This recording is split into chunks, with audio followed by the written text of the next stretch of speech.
Hey guys, Super Mike here, and today we are looking at the two endings for Bendy and the Ink Machine Chapter 3 and theorising the meaning behind them. This is a video that's been requested quite a lot over the past few weeks, so let's kick off with a look at the demon ending achieved by taking the leftmost path near the start of the chapter. But before we jump into this video, remember to subscribe and hit that bell to be notified every time a new video drops. Upon completing Bendy Chapter 3 via the demon path, you are greeted with this image. It shows Bendy standing in a flooded ink room full of machinery as a group of enemies approach him. So what could this symbolise?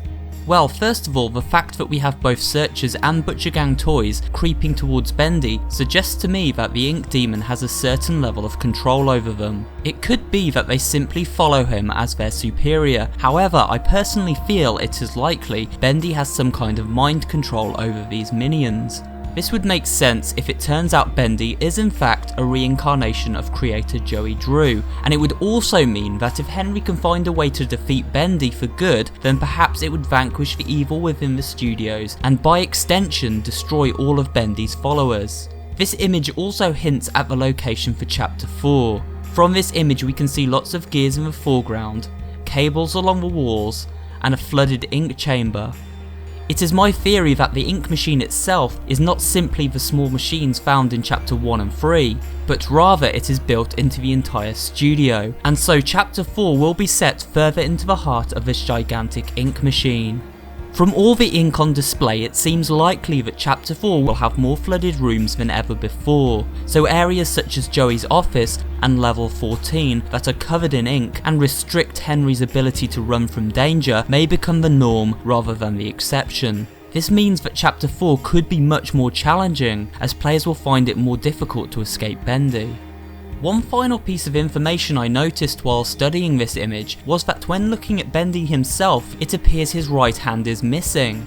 Now this could simply be a glitch or weird angle, but it doesn't seem likely that something like this would have slipped through the quality control process before the game's release. So if Bendy is in fact missing a hand, it could mean that between Chapter 3 and 4 something has happened to him. Maybe Alice laid a trap for Bendy, or perhaps an even more powerful enemy or ally took the demon's hand, one we have yet to encounter.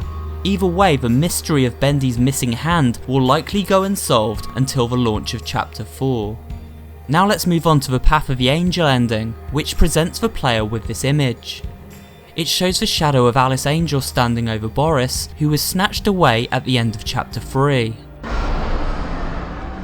You'll notice Boris has been tied to a board in the same way previous incarnations of a character had in Chapter 1 and 3.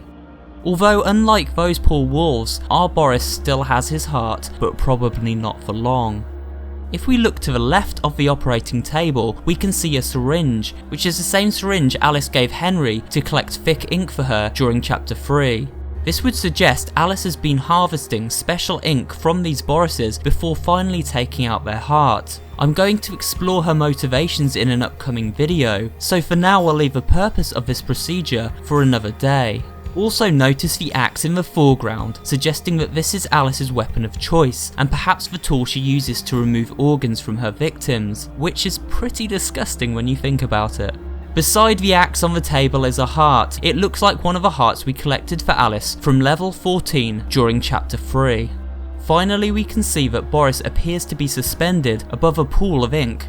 This is an interesting observation because ink pools are usually a portal for Bendy to appear from. This could suggest that Alice is offering up Boris as a sacrifice to Bendy, in the same way Sammy attempted to sacrifice Henry during the final moments of Chapter 2. And then I will finally be freed from this prison, this inky, dark abyss I call a body.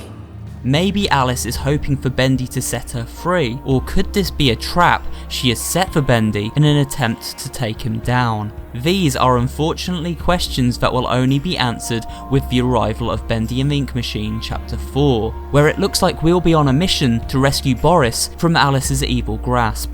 These are all observations I've made when examining these two images, but if you spot anything I may have missed, feel free to discuss them in the comments section below. And that's it for today's video guys, I hope you did enjoy it, and if you did, remember to give it a like and subscribe for more horror related content, including theories, analysis and let's play videos, and I will see you on the next one.